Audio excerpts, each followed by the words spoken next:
দুর্গা দুর্গা দুর্গতি নাশিনী মা ভবানী। ও গো মা, আজ তুমি আমার কথা রেখেছো দেবী। এক এক করে 6 সন্তান হারানোর পর আমার এই ছোট্ট খোকাকে আমি ফিরে পেয়েছি আমার বুকে। ওরে খোকা, আজ এই তুই চম্পলা নগরে জন্ম নিয়েছিস বলে সকল প্রজাবৃন্দ কত খুশি রয়েছে, সবাই আনন্দে মেতে রয়েছে। কত না গান বাজনা কত কিছু হচ্ছে, দেখ না এই রাজবাড়ি আলোয় আলো হয়ে রয়েছে আমার খোকনের জন্য। কত কোথায় ধাত্রীমা? ও ধাত্রীমা, আসি গো রানীমা, আসি। রানীমা, আজ হঠাৎ করে আমায় ডাকলেন যে? ধাত্রীমা, তুমি তো জানো আজ হচ্ছে 6 ষষ্ঠী। কিন্তু রানীমা, একটি কথা বলবো? বলো। আপনার কথা মতো আমি এক এক করে পঞ্চমটি রাত্রি পরপার করেছি আপনার রাজপ্রাসাদে। হ্যাঁ, কিন্তু এবার আমাকে ছুটি দিন, কেননা আমার সন্তান গোপাল আমার জন্য বাড়িতে অপেক্ষা করছে। আমি জানি মা, কিন্তু আজ তোমায় এই রাতটা থাকতে হবে আমার এই রাজপ্রাসাদে, আমার রাতের ঘটে। তোমার গোপালের জন্য আমি সেপাইকে দিয়ে খাবার পাঠিয়ে দেব। তাই হবে রানীমা। আজকের দিনটা এখানে থেকে যাও, কালকে সকাল হলে তোমার যা পাওনা সকল কিছু দিয়ে তোমায় বিদায় করবো, কেমন? তাই যদি হয় রানীমা, হ্যাঁ, আপনার আদেশকে আমি লঙ্ঘন করতে পারি, আপনি নিশ্চিন্তে বিশ্রাম করুন। হ্যাঁ, আমি এই মুহূর্তে এই সতিকাগারের দ্বারে আমি রইলাম আপনার পুত্রের সন্তানের সুরক্ষা। বেশ, তাই হবে। বিশ্রাম করুন। তাই হবে। তাই তো অনেক রাত্রি হয়ে গেছে, রানীমাও ঘুমিয়ে পড়েছে তার সন্তানকে নিয়ে। তাই আমি আর কতক্ষণ বসে বসে পাহারা দেব, আমিও ঘুমিয়ে পড়ি। কেননা নিশিপ্রভাততে আর কিছু পর বাকি রয়েছে, তাই এই মুহূর্তে আমি ঘুমিয়ে পড়লাম।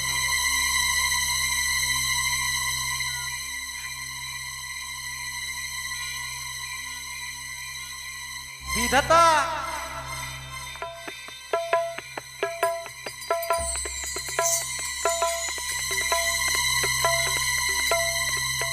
বাবার যত মশার কামড়, এই মশার কামড়ে বাবা ঘুম আসে না। কি যে করি, মনটা ভালো নেই। সন্তানটা ঘরে একা আছে তো, এই সন্তানের অপেক্ষা দেখতে দেখতে আমি এখনো পর্যন্ত রয়েছি। তাই কখন সকাল হবে আর আমার সন্তান গোপালকে আমি নিজ নয়নে দেখতে পাবো। তাই এই মুহূর্তে আমি ঘুমিয়ে পড়লাম।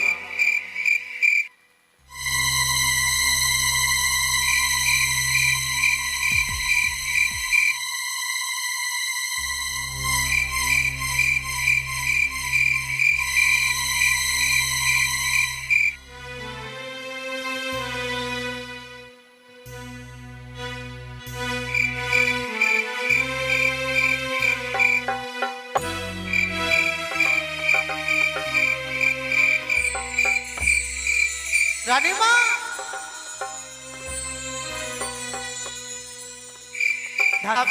আপনি নিশ্চিন্তে ঘুমান। কেন, অনেক রাত্রি হয়ে গেছে আর আজকে 6 ষষ্ঠী রাত্রি তো। হ্যাঁ, আপনি সুন্দর করে খোকনকে আপনার অঞ্চলে জড়িয়ে রাখবেন, কেমন? বেশ। আমি কিন্তু ঘুমিয়ে পড়লাম, কেমন? আমি ঘুমিয়ে পড়লাম।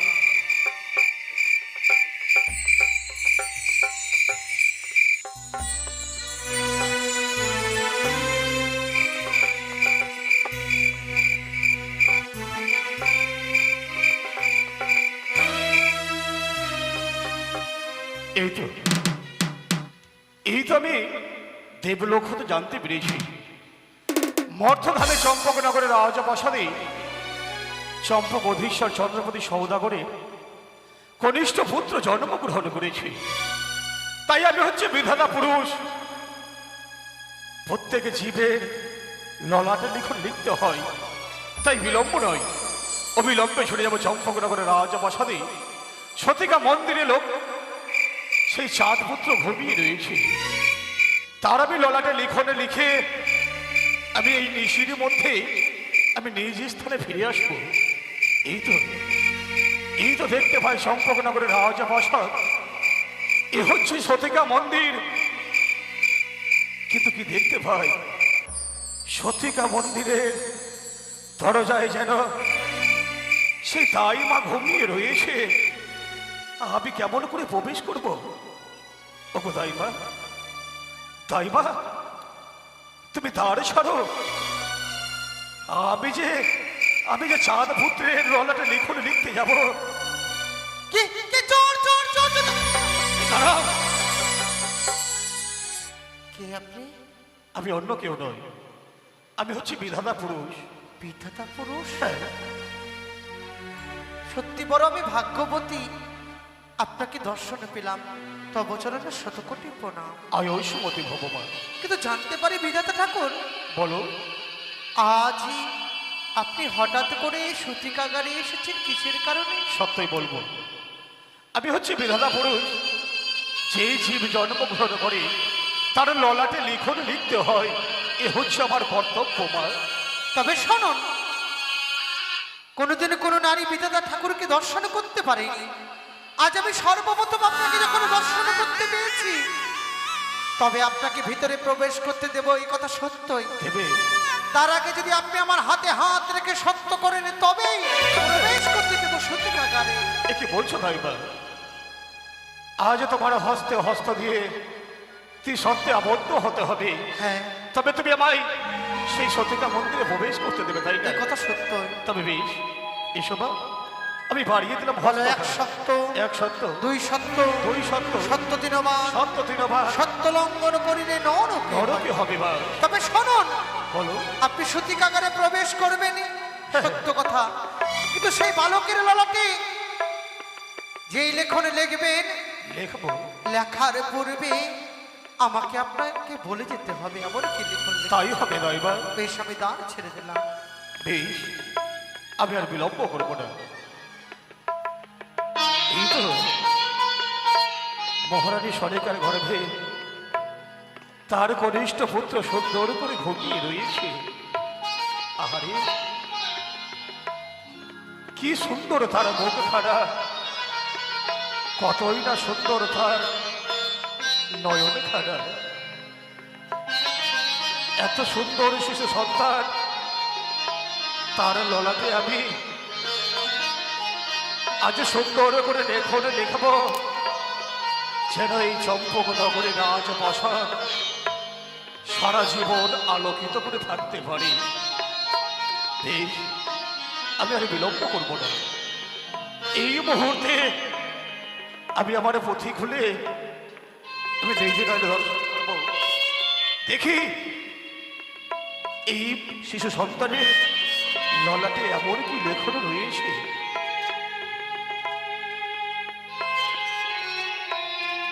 সত্য, সত্য, এই শিশু সন্তানের নাম হবে দুর্লভ লক্ষ্মীধর। তার ললাটে লিখে দিলা দুর্লভ লক্ষ্মীধর নাম খানা। পঞ্চম মাসে সুন্দর করে মায়ের সঙ্গে একসঙ্গে নিদ্রা যাবে, কিন্তু পঞ্চম বছরে সে শিক্ষা লাভ করবে। সপ্তম বছরে ভালা অস্ত্র শিক্ষায় পারদর্শী হবে।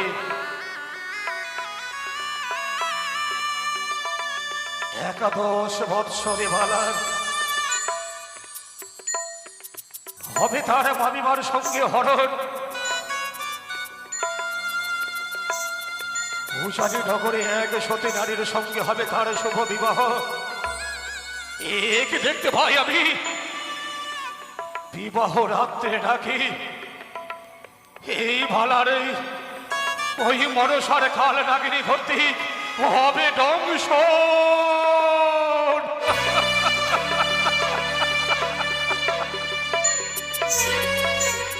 ওরে শিশু সন্তান, আমি চাইনি বাবা, এই ললাট লিখন আমি কোনোদিন লিখতে চাইনি। তথাপি তোমার ললাটে এই লিখন আমায় লিখতে হবে। এত ভয়ঙ্কর লিখন আমি তোমার ললাটে লিখবো ভালা, আমি তোমার ললাটে লিখে দিলাম। দাদা, আমি আর বিলম্ব করবো না। এই ভয়ঙ্কর লিখনের কথা আমি কোনো মতে সে দাইমাকে বলবো না। আমি চুপি চুপি এই সতিকা মন্দির হতে চলে যাব। সতিকা মন্দির হতে আমি চুপি চুপি চলে যাব। দাঁড়ান একে দাইমা বিধাতা ঠাকুর, আপনি ভুলে যাচ্ছেন কি আপনি আমার হাতে হাত রেখে সত্য করেছেন করেছি? সেই বালকের ললাটে যে লেখন লিখবেন দেখবো আপনি আমায় বলে যাবেন। বলে যাবো এ কথা সত্য। কিন্তু এখন কেন চুপি চুপি চোরের মতো আপনি পালিয়ে যাচ্ছেন? দাইমা, এই শিশু সন্তানের ললাটে যেই লিখন লিখেছি, বলুন। এবং কি কোনো মানবের ললাটে কোনো লেখন লিখতে গেলে কোনো মানব জানতে পারে না। কোনোদিন কোনো মানব শ্রবণ করেনি কোনো মানবের ললাট লেখন। তুমি এই লেখন আমার কাছে শুনতে চেয়ে না, মা আমার দ্বার ছেড়ে দাও। দাঁড়ান, আপনি ভুলে যাচ্ছেন সত্য লঙ্ঘন করলে কিন্তু আপনারও ক্ষমা নেই। সত্যই বলেছ দাইমা, সত্য লঙ্ঘন করলে আমার যেন নরকে বাস হবে, এ কথা বাস্তব। তবে বলুন না বিধাতা ঠাকুর, বলবো এমন কি লেখন লিখেছেন সেই বালকের ললাটে? আপনি আমাকে একবার বলে যান। দাইমা, যদি এই বালকের ললাট লিখন তোমায় বলি, হয়তো বিনা মেঘে বজ্রাঘাত হয়ে যাবে, তোমার চরণ তলে থেকে ওই ভূমি সরে যাবে। বা তুমি সইতে পারবে না, আমায় ছাড়ো। দাঁড়ান, আমি হচ্ছি ধাত্রী মা। সন্তান যখন ভূমিষ্ঠ হয় সর্পকরে আমি তাকে বক্ষে জড়িয়ে নিই, তাই তো সকলে আমাকে ধাত্রী মা বলে। সত্য বলেছ মা। সকল দুঃখ জ্বালা সহ্য করার মতো ক্ষমতা রয়েছে বলে রয়েছে। ধাত্রী মা। বলুন বলুন, এমন কি লেখন লিখেছেন সেই বালকের ললাটে? তাই যদি হয়, মনের মধ্যে পাথর চাপা দিয়ে হৃদয় খানাকে শক্ত করে দিয়ে এই শিশু সন্তানের ললাট লিখন তুমি শ্রবণ করো মা। বলুন। পঞ্চম বছরে শিশু সন্তান শিক্ষা লাভ করবে। এই কথা সত্য। সপ্তম বছরে এই শিশু সন্তান সকল অস্ত্র শিক্ষায় পারদর্শী হবে। তারপর আর তুমি শুনতে চেয়ে না, আমায় তুমি ছাড়ো। দাঁড়ান, আপনাকে যে সকল কথা বলেই যেতে হবে বিধাতা ঠাকুর। তাই বা হ্যাঁ, কেন তুমি বুঝতে চাইছো না? এর পরে কি হবে এই কথা তুমি শুনতে চেয়েও না মা। আমাকে যে শুনতেই হবে বিধাতা ঠাকুর। শুনতে হবে। হ্যাঁ, আপনি বলুন আমায়। তারপরে কি হবে জানো?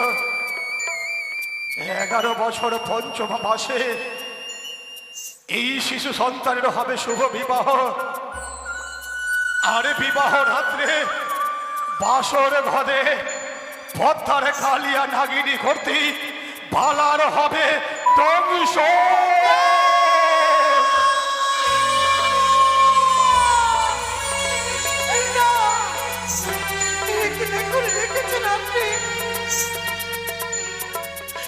আপনি কি নিষ্ঠুর?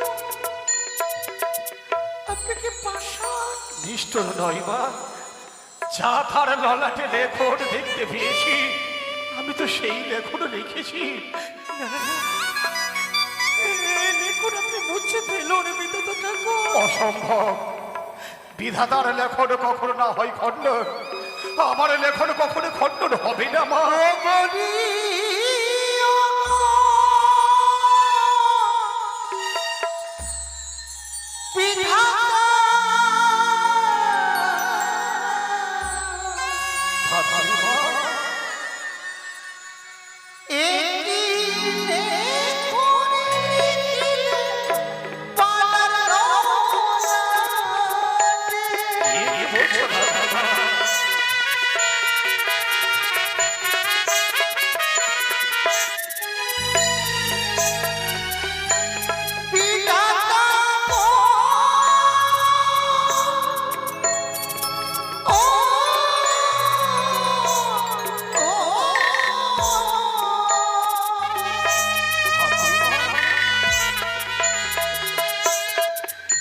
ওই না ফিরাইলে ফিরাইলে হ্যাঁ গো দেখো তুমি এ কখনো সম্ভব হয় না রে মা।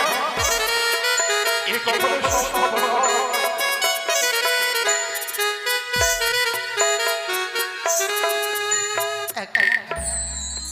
একবার চেয়ে দেখো না সে মায়ের দিকে দেখেছি এক এক করে ছয় ছয়টি পুত্রকে হারাবার পরে পরে পাগলিনী বেশে সর্বদাই ভগবানের কাছে প্রার্থনা করার পর আজ নতুন করে সন্তানকে পেয়েছে। পেয়েছে মা, পেয়েছে। সেই মা যদি জানতে পারে জানতে পারে তার সন্তানের আয়ু মাত্র 10টি বছর, সেই মা যে সহ্য করতে না পেরে মারা যাবে গো। মাগো, এছাড়া আমার কাছে আর কোনো কিছু লেখার ছিল না, তবে তার প্রতিকার আছে মা। প্রতিকার আছে, বলুন বলুন। যেই নারীর সঙ্গে এই শিশু সন্তানের হবে শুভ বিবাহ, সেই নারী কোনো সামান্য নারী নয়, সে হবে এই মর্তধামের শ্রেষ্ঠ সতী নারী। সেই নারী তার মৃত স্বামীকে ভক্ষে করে এক এক করে 6 মাস ভেসে যাবে দেবতা নগর। দেবতার সম্মুখে বিচার প্রার্থী হয়ে পুনরায় তার মৃত স্বামীকে ফিরিয়ে দিয়ে আসবে গো মা। নিশ্চিত হলাম। তবে জানতে চাই বিধাতা পুরুষ, কি এই বাক্য যদি আমি কারোর কাছে প্রকাশ করি তবে তাই মা, সাবধান। সেই বাণী তোমার সম্মুখে প্রকাশ করেছি, এই বাণী যেন আর অন্য কেউ শ্রবণ করতে না পায়। তবে কি আর যদি তুমি করো সম্মুখে গিয়ে আমার কথা প্রকাশ করো, সেই দিন তুমি শিলায় পরিণত হবে।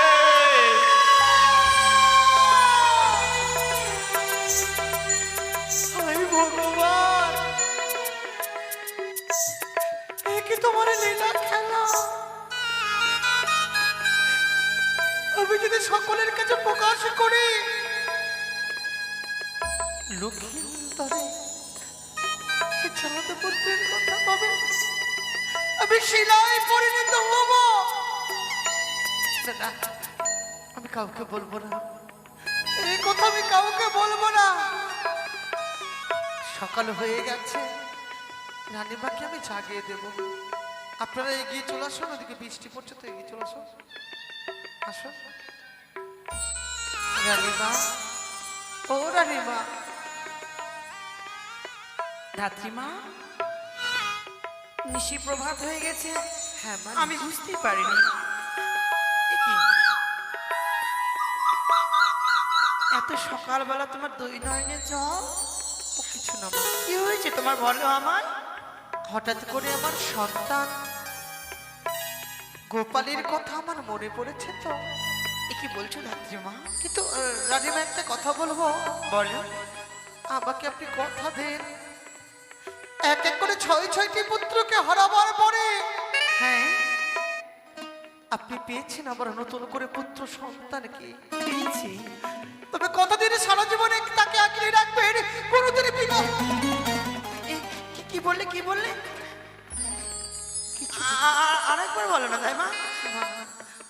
আটকে গেলে কেন, বলো। মানে 6 পুত্রকে হারিয়ে এই সন্তানকে পেয়েছেন তো, হ্যাঁ, এই সন্তানকে সর্বদাই আপনার অঞ্চলে লুকিয়ে রাখবেন। ধাত্রীমা, হ্যাঁ, আপনার সন্তানের মঙ্গল হবে, আপনিও সারা জীবনে এই সন্তানের মুখ দর্শন করে বাঁচতে পারবেন। তুমি কি বললে আমি কিছুই বুঝলাম না, কিন্তু বেশ, তুমি যখন আমায় বললে আমার লখাইকে আমি আমার বুকে তুলে রাখবো। তাই রানীমা, আমার আমার কর্ম তো শেষ হয়ে গেছে। তবে ধাত্রীমা, নিশি প্রভাত হয়েছে, চলো তোমার যা যা লাগে তোমার সব কিছু দিয়ে আমি তোমায় সেবাইকে বলে রেখে চলুন আপনাকে স্নান করে আজকে 6ষষ্ঠীতে আপনাকে ঘরে নিয়ে যাই। বেশ।